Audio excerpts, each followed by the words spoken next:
Hi everyone. Today I am going to do my fourth in my series of Facebook Lives. First of all, big fail. I was supposed to do it at 1 p.m. yesterday and I totally forgot that today is Thursday and not Wednesday. But anyhow, some action is better than no action at all. So the topic for today is self-advocacy as a client. So I'm talking to you today about what you can do as a client to get the best outcome for yourself when you engage someone's services.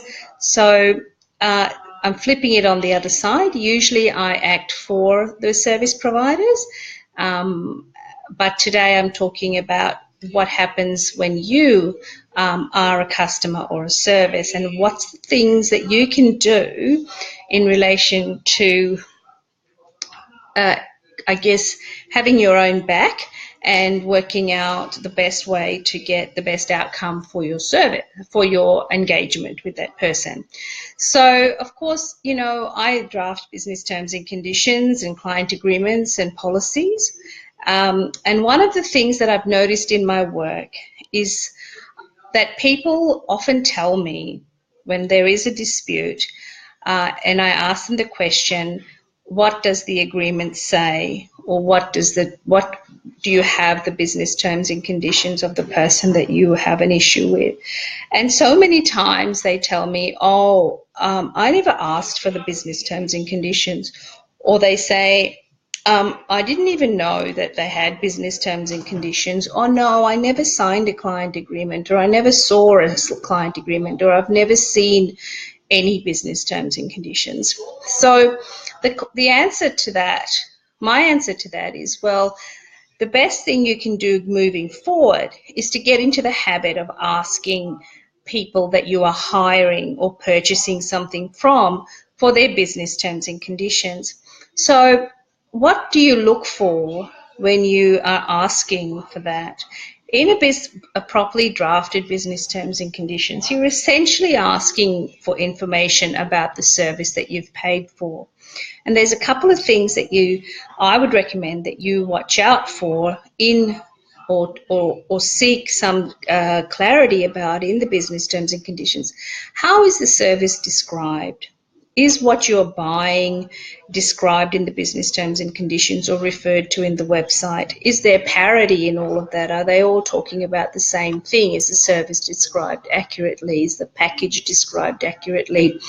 And the same for the fees. So usually in business terms and conditions, fees are not stated, but they're usually stated on the website, because fees are something that change from client to client, or from, you know, they increase or decrease seasonally. So my advice on that is that if you are being quoted an individual price, then your quote should include the terms and conditions, and your terms and conditions should refer to the quote, either as the quote or the schedule.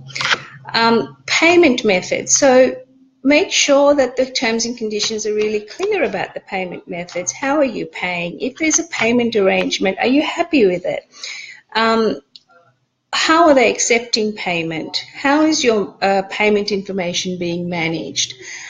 So, you know, these are the things that would, I guess, make the process of doing business with that person or engaging in their service a lot smoother, because you have knowledge up front about what to expect with working with them. Other things that are also important to watch out for, particularly in service delivery, is time frames. So quite often, you know, people will promise to deliver certain things in certain times. People ask, you know, for me it's contracts, so I have to manage expectations from clients about the time frames that people expect of me. And so it's really important to manage those expectations and to be sure that the time frames that you are agreeing to is actually the reality of your expectation, or that's what you expect. And if it's not, then I suggest that that's an opportunity for you to have a conversation with the service provider to have that aspect of the business terms and conditions or the client agreement varied.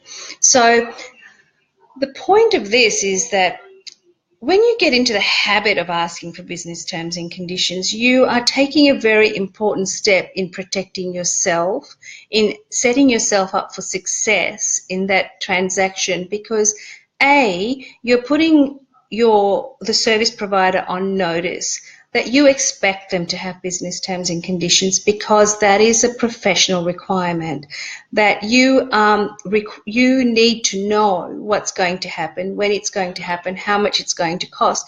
And emails and sales pages are not enough. It needs to be something that is specifically related to the service that you're engaging that person for, or the product that you're buying.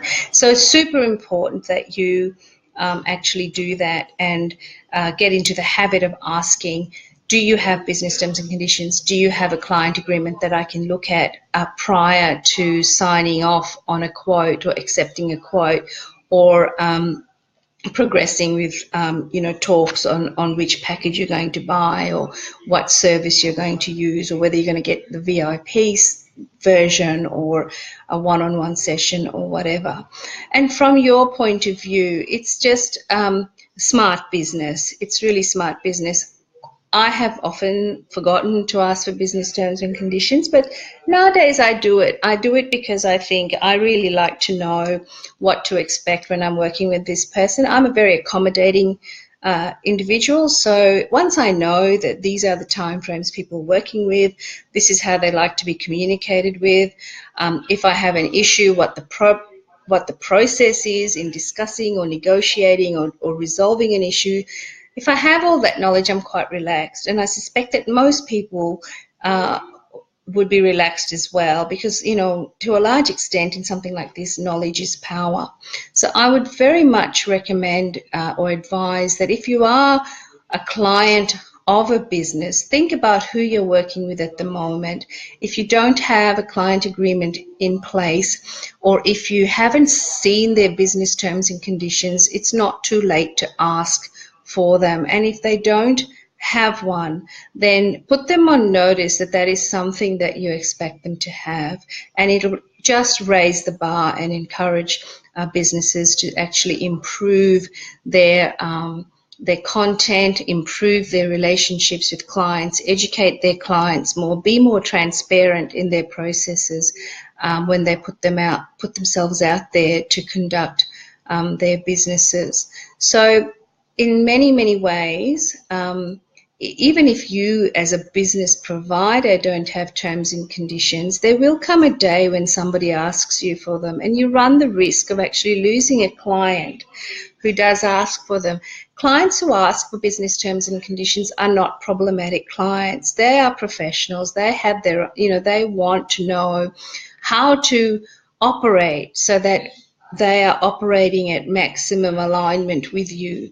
If they know what you expect, then they will rise to the occasion. If it's not aligned, then they're not your ideal client and they won't proceed. And that's a good thing sometimes, because you can't be everything to everybody. So please, if you take nothing away from this Facebook Live, I would say to you, if you are engaging a professional, if you're engaging a service, a therapist, a social media manager, a blog writer, anyone who's producing anything for your business or providing a service, a bookkeeper, an accountant, even another solicitor, ask them for their business terms and conditions, so that at the very least you know what the basic business process is of doing business with them, and you both feel confident to progress that relationship. So I hope this was helpful for you. I'm sorry I didn't show up on time yesterday, but life happens, and I'll see you next week. I quite possibly do have a link that I'll put in the comments, but if you would like to have a chat with me about it, I will put my calendar link in the comments, and I would love to hear about your business and where you are at with your terms and conditions, especially if you have terms and conditions that you are not comfortable with presenting to your clients. And if you're a client and you want to know how to ask for them, I'd love to have a chat with you too. Okay, bye for now.